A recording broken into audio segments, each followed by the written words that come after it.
Salut tout le monde, je suis de retour pour des vidéos et déjà avant de commencer, comme vous pouvez peut-être le voir, j'ai fait pas mal de manips pour essayer de solutionner mon problème d'image qui était nul et mon problème de son qui était dégueulasse, et a priori ça a l'air quand même d'être beaucoup mieux, donc je suis très content. Encore une fois je suis désolé pour toutes les vidéos précédentes qui étaient pas terribles, à un moment on sait pas forcément tout faire bien, et du coup régler la capture vidéo, c'était pas spécialement mon fort. J'avais déjà galéré beaucoup pour régler ma prise de photo, et du coup, là, c'était sur la vidéo. Donc, n'hésitez pas à me dire éventuellement dans les commentaires déjà si c'est bien, si c'est mieux, s'il y a encore des choses qui vont pas, parce que, parce que si je peux encore améliorer, je le ferai bien sûr. Donc, de retour, comme je disais, sur mon Goliath. Cette fois-ci, je vais vous montrer en fait comment je peins l'armure rouge. Donc j'avais dit, le but c'était d'avoir quelque chose de différent du pantalon, donc où j'avais fait une couleur plus mate, et là je voulais quelque chose donc de plus satiné. On voit un peu ça brille, alors qu'ici ça brille pas. Tout simplement pour simuler le côté tissu et le côté armure. Donc ils sont pas tout à fait pareils. En vrai c'est même un peu plus différent. La caméra galère un petit peu à gérer la saturation du rouge. Donc là ils sont un peu identiques, mais en vrai ils sont quand même plus différents. Donc j'ai tout fait, comme vous pouvez voir, j'ai laissé du coup le plastron ici, pour vous montrer sur cette zone là comment j'ai obtenu le rouge que j'ai ailleurs. Les peintures que j'ai utilisées, elles sont ici devant. J'ai utilisé le Matte Black Army Painter, tout simplement parce que j'aime bien ce noir, donc c'est un noir satiné, il marche très bien. Après si vous avez donc, celui de Citadel, de Valero, de n'importe lequel, globalement ça fait le taf. J'ai utilisé le Caliban Green de chez Citadel.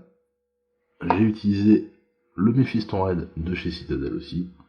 J'ai utilisé le Evil Sun Scarlet, toujours de Citadel, et j'ai utilisé le Flèche, encore une fois de chez Citadel, mais dans une ancienne gamme, qui n'est plus dispo actuellement. Là je vous donne les pots que j'utilise, comme j'explique généralement, tout le temps, notamment quand je donne des cours. Le but c'est pas forcément de suivre exactement les mêmes pots. En fait il faut plutôt comprendre la logique, le pourquoi ces pots-là sont choisis. Ce noir-là, par exemple, je le prends, c'est un noir satiné, donc il va correspondre potentiellement à de la Badon Black et tout, mais moi, voilà, celui-ci me plaît, il est moins cher, il y en a plus dans le pot. Du coup, je prends celui-ci, mais la Badon Black marche tout aussi bien, et ce qu'il faut, c'est un noir standard, tout simplement. Le Mephiston Red, par exemple, c'est un rouge donc qui est quand même un petit peu vif, mais qui fait partie de la gamme base, en fait, de Citadel, donc il couvre bien. Donc en soi, si vous avez un rouge un petit peu foncé, un petit peu vif, qui couvre bien, ça fait tout aussi bien l'affaire. Ce vert là, ça va me servir en fait pour pouvoir modifier la teinte de mon rouge, pour le désaturer, donc je reviendrai tout à l'heure. Donc pareil, c'est un vert relativement franc et plutôt foncé, et une base aussi, donc qui permet de bien couvrir. Et le Evil Suns, lui, pour le coup, il fait partie donc de la gamme Layer, et il est plus vif, plus clair, donc ce qui va me servir. Pareil, si vous avez un rouge, j'en ai un autre à côté, j'aurais pu prendre celui-ci, le Pure Red de chez Army Painter, qui sont à peu près pareils en fait, globalement. J'avais même testé d'ailleurs, j'en ai mis sur la palette, c'est ces deux-là. Donc vous voyez, c'est un peu la même chose. Donc les deux font très très bien l'affaire, par exemple. Et le Hellflesh, c'est une teinte de chair, donc claire, et un petit peu jaune. Donc à partir du moment où vous avez une teinte chair claire, un peu jaune, ça fait très très bien l'affaire. Donc, qu'est-ce que j'ai fait pour obtenir mon rouge? J'ai travaillé, comme j'avais pu l'expliquer la dernière fois, sur la saturation en fait du rouge. Le souci du rouge, c'est un peu comme le violet, c'est assez compliqué de l'éclaircir. Si on l'éclaircit, on veut vite obtenir du orange ou du rose.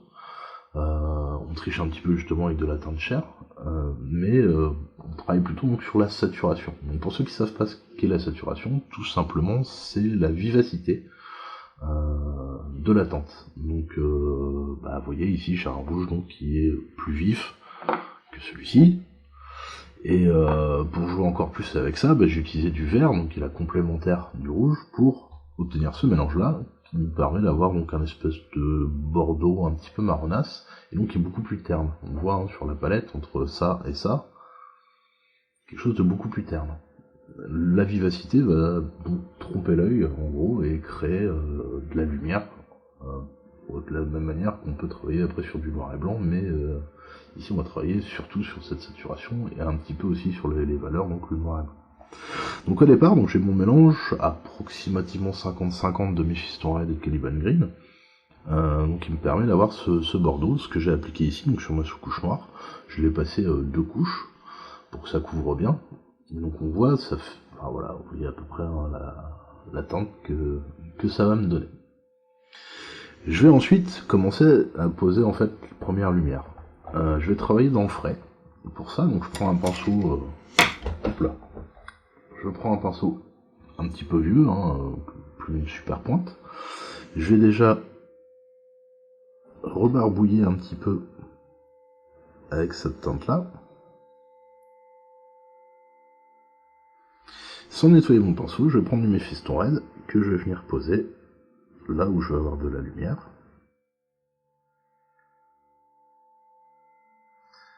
Et potentiellement je tapote un petit peu donc entre les deux pour fondre mes deux couleurs. Voilà. Donc là, je vous montre souvent des techniques qui sont relativement faciles à prendre en main. Comme vous avez vu là, j'y vais avec un pinceau pas super précis et j'ai potentiellement barbouillé un petit peu. Il faut juste que j'attende un petit peu que ça sèche. Donc ça me donne ça. On voit pas pour le moment une très grande différence, c'est normal. Je vais toujours avec le même pinceau, donc reprendre un petit peu de Mephiston Red et revenir tout simplement insister un petit peu sur les zones. Je peux nettoyer mon pinceau un petit peu juste pour gérer la transition. Donc ça en fait c'est vraiment une couche de base, c'est pas ça qui va être mon travail final bien sûr. Ça va juste me permettre en gros d'avoir une base un peu désaturée, avoir une base un peu plus saturée. En gros pour mes ombres et pour mes lumières. Ça sert que à ça. Et à m'aider un petit peu potentiellement définir vraiment où je veux poser ma lumière.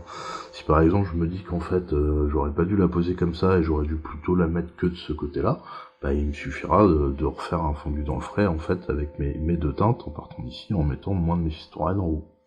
Tout simplement. C'est une petite aide.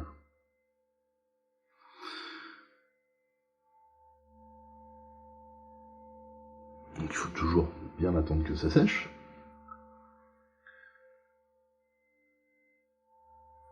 Je vais pendant ce temps-là préparer l'étape suivante, donc je prends un peu de mon noir, que je mets là, et je vais diluer avec beaucoup d'eau pour créer un lavis.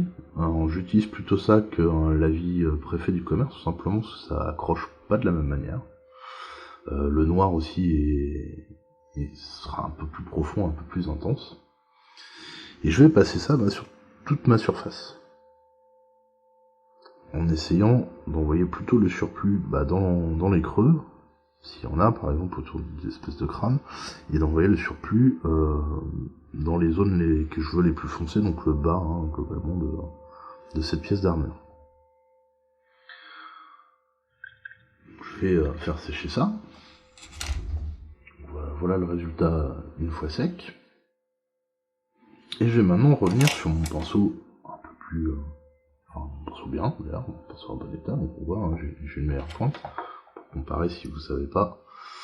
Voilà, c'est deux pinceaux de la même marque et de la même taille, donc il y en a un qui est vieux et il y en a un qui est neuf. Bizarrement, il y en a un qui a plus de poils que l'autre. Donc moi j'utilise, je sais que voilà, on pose des fois la question, les gens se posent la question, j'utilise le Winsor & Newton, série 7, la série 7 normale, pas la série 7 miniature, qui a les poils plus courts en fait. Tout simplement parce que je les aime bien. Il y a d'autres gammes qui existent. Si vous êtes satisfait de vos pinceaux, vous embêtez pas forcément à en changer. Le tout c'est d'être à l'aise. Donc si vous l'êtes, ne changez rien. Étape suivante, ce que je vais faire, c'est que je vais venir forcer un petit peu mon noir. Donc je prends encore un petit peu de noir que je mets ici. Je peux utiliser mon lavis pour le diluer un petit peu plus. Voilà, j'enlève bien le trop-plein de mon pinceau. Et je vais venir insister donc sur mes zones d'ombre. Par ici par exemple, je nettoie mon pinceau et je viens repousser les pigments comme ça. Le but c'est d'éviter en fait qu'une ligne se crée. Et je vais faire ça partout. Bien avoir quelque chose de plus sombre là où je le souhaite. Donc je nettoie mon pinceau dans mon pot à eau qui est vraiment juste à côté. Là vous le voyez pas forcément à l'écran, mais il est proche pour pouvoir facilement y accéder. Et ma peinture n'ait pas le temps de sécher entre temps.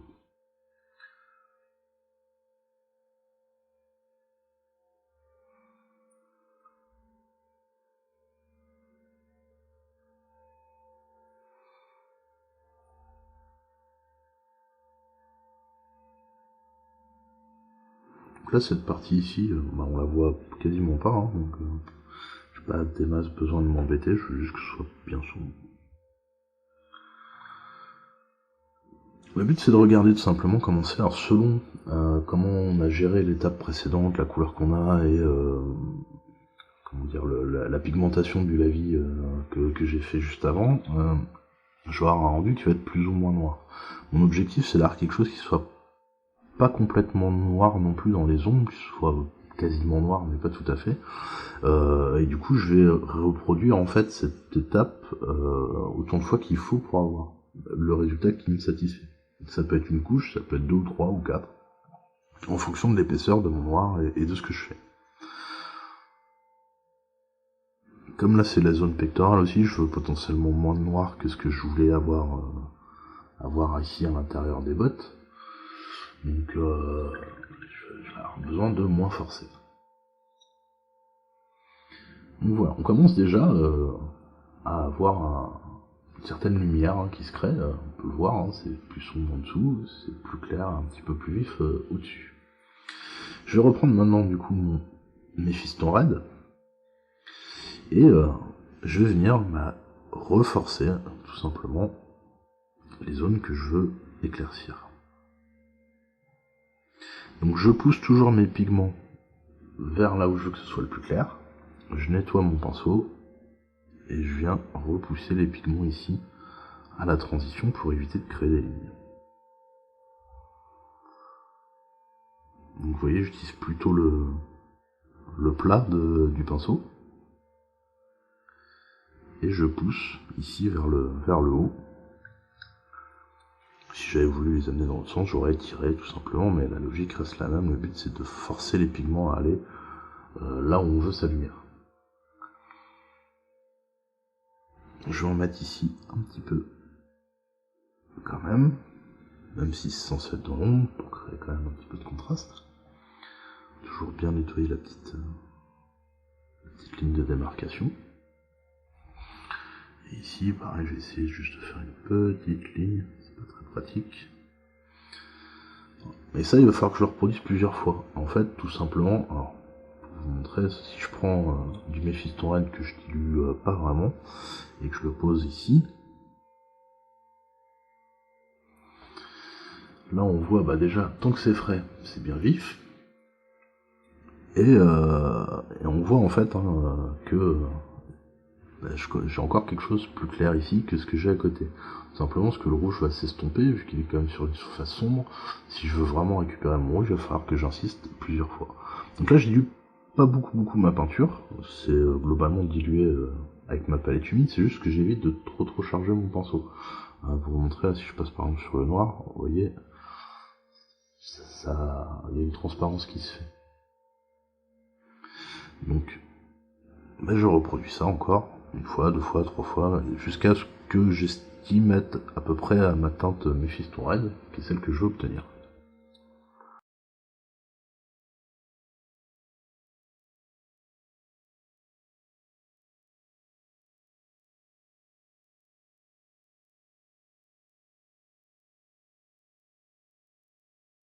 Donc là j'ai quelque chose de vraiment beaucoup plus vif.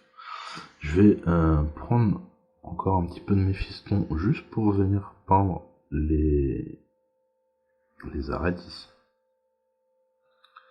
qui sont censées attraper plus la lumière, qui va permettre de bien définir aussi les formes, tout simplement, de la plaque d'armure. Et maintenant je vais ajouter pas mal d'eau dans mon Méphiston pour obtenir quelque chose d'assez liquide comme ça. Et je vais venir en fait passer un genre de glacis. Je vais pas jusqu'à ma zone complètement noire, mais je prends quand même ma zone un petit peu foncée. Ça va encore raviver un tant soit peu mon Méphiston, et ça va aussi raviver un tout petit peu ma zone d'ombre de transition, pour mieux pour avoir un dégradé un peu plus joli. Comme d'habitude, il faut toujours attendre que ça sèche, mais on peut voir déjà, donc tant que c'est frais là, vous voyez, ça va être très saturé, ça va se calmer un petit peu en séchant. On peut déjà voir un vrai rouge avec déjà une certaine lumière.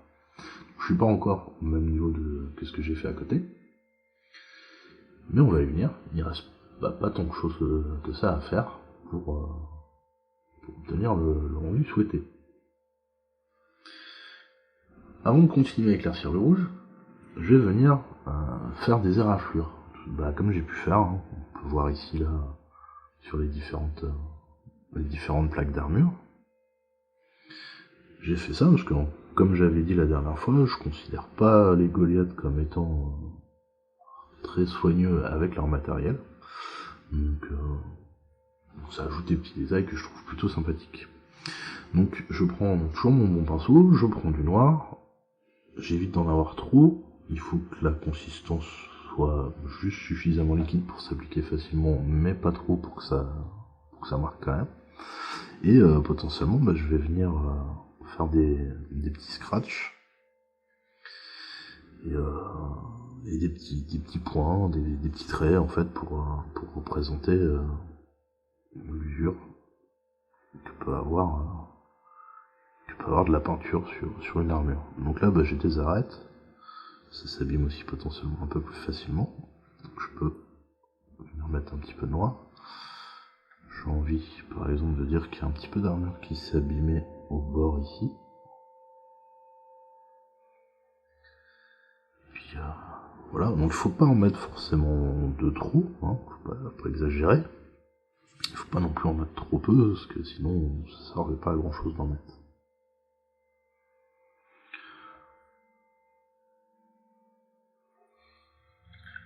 Et je vais maintenant passer au Wilson Scarlet, donc un rouge plus saturé.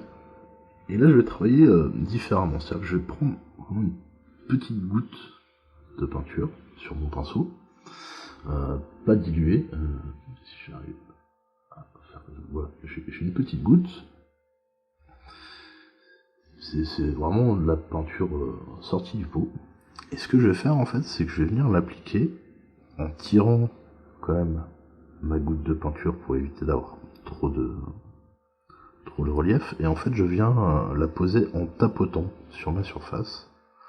Donc pour le moment, je vais déjà travailler là où je veux le maximum de lumière. C'est-à-dire sur les parties hautes, hein, parce que j'avais fait une lumière zénithale donc sur la peau. J'ai triché un peu comme on peut le voir, ici j'ai plus de lumière à l'avant qu'à l'arrière, tout simplement parce que l'avant est plus intéressant que l'arrière. Et donc ici, je veux ma lumière donc vraiment sur le dessus. Donc à chaque fois, je prends vraiment une toute petite goutte que je viens appliquer et je viens tapoter. Là, je vais venir souligner le noir que j'ai posé juste avant. Et cette petite épaisseur va permettre de donner justement l'effet que il y a un relief de peinture par rapport au creux. Donc c'est, attention, hein, je sais pas si je mets de côté, enfin vous voyez, on voit pas non plus du gros relief, hein, c'est juste une peinture un tout petit peu plus visqueuse. Et ça suffit pour créer ce petit trompe-l'œil.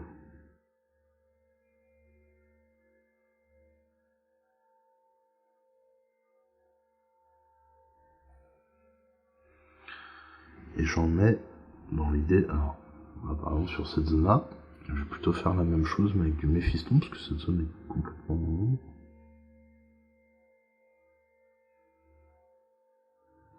Je vais en mettre là. Pour rejoindre, mais avec une couleur un petit peu plus sombre. Là, pareil, comme j'ai dit, j'ai raflé légèrement l'arête. Donc il faut venir souligner cette petite éraflure.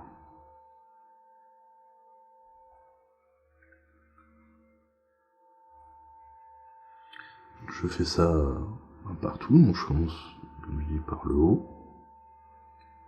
Je viens souligner mes éraflures.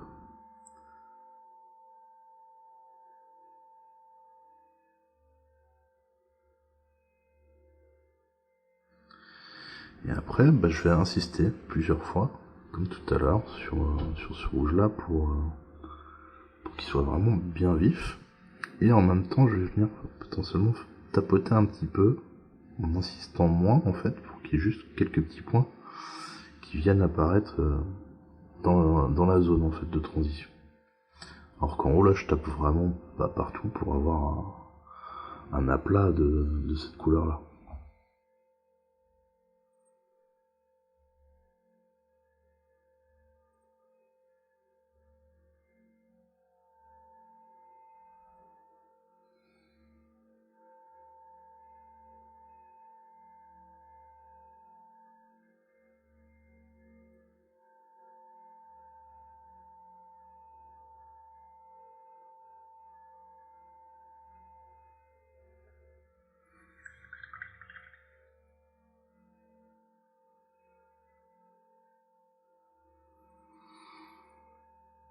Donc ça donne ça. Donc un rouge bien saturé, avec un joli contraste. Je vais juste aller un tout petit peu plus loin, donc, on peut le voir à côté, pour vraiment souligner les petites éraflures et la petite zone lumineuse du dessus. Donc là j'ai fait un mélange avec mon L-Flèche et le Levilson Scarlet, avec un petit peu plus de rouge je dirais, après ça c'est pareil, c'est une question d'appréciation, donc ce qui me donne un rose un petit peu orange, puisque c'est une teinte chair, donc un peu rosée, une teinte chair un peu jaune, donc du coup un peu de jaune, un peu de blanc, ça me donne un rose orangé, légèrement. Donc pareil, je prends une peinture pas trop diluée, je vais pouvoir venir tapoter un petit peu sur la zone vraiment supérieure, faire une espèce de petite ligne. Je peux venir par exemple mettre un petit point ici en haut des arêtes, et je vais pouvoir m'en servir pour vraiment redessiner les bords des éraflures qui sont dans le rouge le plus vif. Celles qui sont dans les zones foncées, on les voit bien, celles qui sont ici, on les voit un petit peu moins. Donc ça sert surtout à ça.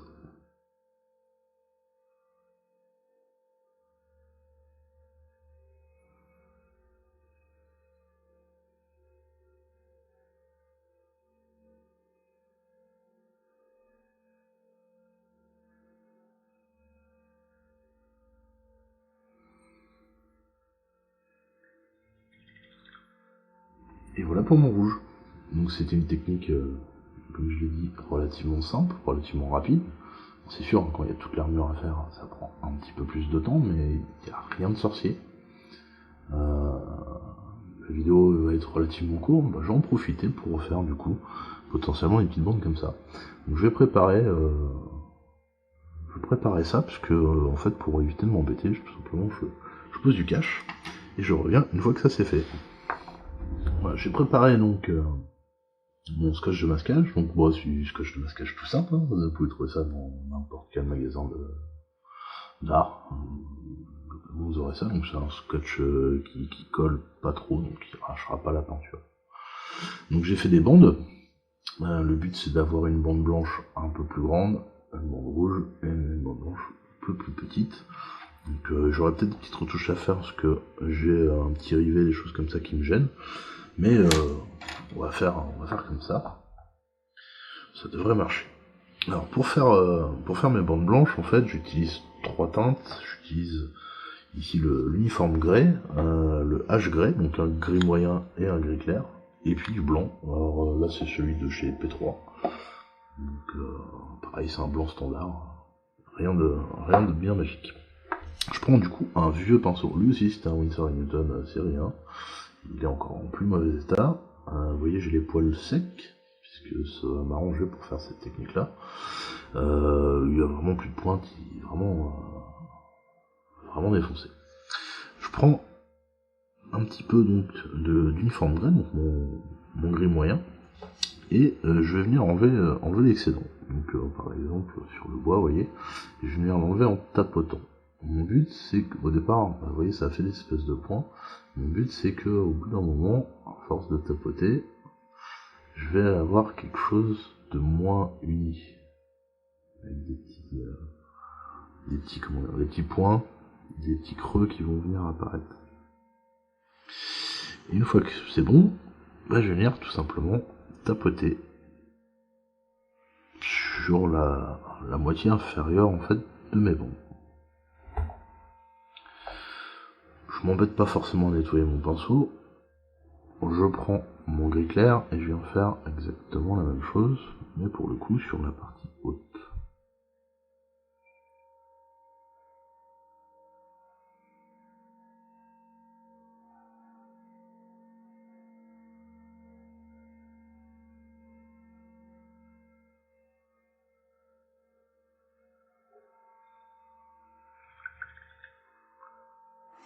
Je peux maintenant enlever mon masquage. J'espère, vu que la zone n'était pas très pratique, que ça l'a fait. Voilà. J'ai bien mes bandes. Alors je peux potentiellement grossir un petit peu la bande de gauche. Pas assez grosse à mon goût, mais j'avais le squelette qui me gênait. Mais du coup j'ai ma forme. Et j'ai mes traits qui sont bien faits. De toute façon, comme vous voyez, une fois que ça s'est fait, je vais retoucher quand même un petit peu. Donc là je vais grossir un petit peu, je vais prendre donc mon pinceau, et je vais juste venir grossir un petit peu ma ligne de ce côté-là. Donc là, avec l'uniforme grès pour la partie basse, encore une fois, et le H grès pour la partie haute.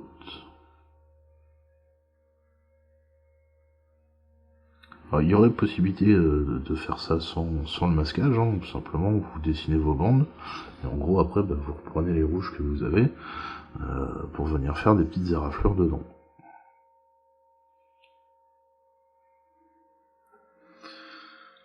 Et comme ça, je suis sûr d'avoir des bandes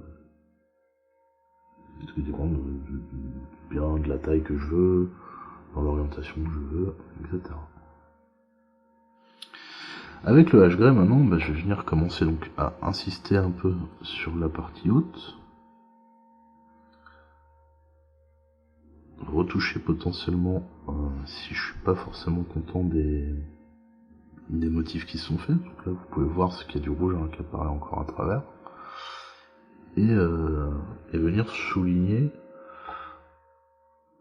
comme j'ai pu souligner en rouge sous les éraflures ici, je vais pouvoir souligner les petites éraflures qui se sont créées sur la zone basse, pour simuler tout simplement que la peinture blanche a été peinte sur la peinture rouge, et donc là où la peinture blanche a sauté, on revoit apparaître la peinture rouge du coup en dessous.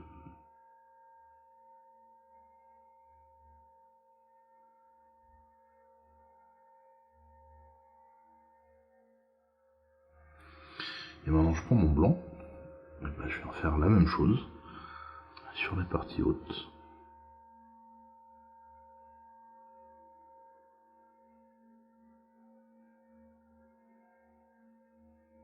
Ça demande un petit peu de précision.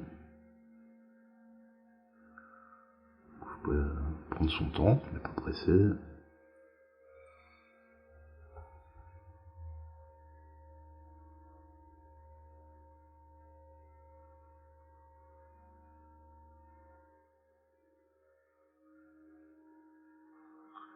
Toujours plus de blanc sur le haut, puis éventuellement des petits points, des petits traits en descendant pour créer un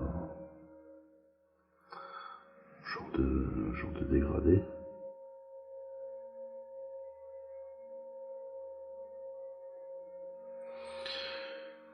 Si jamais vous trouvez que ça manque un petit peu des raflures, vous pouvez reprendre, comme je disais, des rouges précédents, donc selon où vous voulez les ajouter. Donc si vous les ajoutez dans le haut, vous prenez plutôt votre rouge vif. Si vous les ajoutez dans le bas, plutôt le méphiston, voire le mélange avec le vert. Et vous pouvez venir en fait simplement manger un petit peu sur les bordures du blanc. Alors il faut faire attention forcément, parce que comme on repeint sur du blanc, le rouge va être un petit peu plus vif. Donc, potentiellement, voilà, faut pas hésiter à prendre du méphiston pour les parties même un petit peu hautes, pour éviter que ça soit trop vif.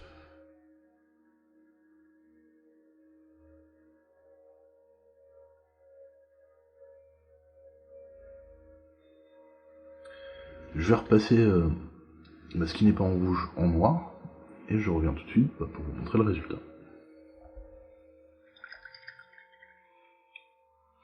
Voilà, j'ai tout repassé donc en noir les zones qui sont pas prévues pour être rouges. Et voilà le résultat de la plaque d'armure.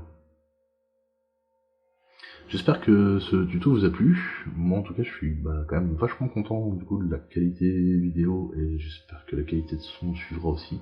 Je suis encore une fois vraiment désolé pour toutes les vidéos précédentes qui étaient vraiment pas terribles. J'espère qu'au moins elles ont eu quand même la possibilité de vous aider un petit peu et de vous montrer des choses. Je vais continuer à essayer de m'améliorer de plus en plus pour vous aider justement à pouvoir suivre mes techniques. Si jamais ça vous a plu, n'hésitez pas à mettre un like, à partager, à commenter, ça fait toujours plaisir et ça motive. Et on se retrouve bientôt pour des nouvelles étapes. Je pense potentiellement faire les tuyaux sur la prochaine vidéo. Un petit vert fluo sympa, ça pourrait le faire. À très bientôt.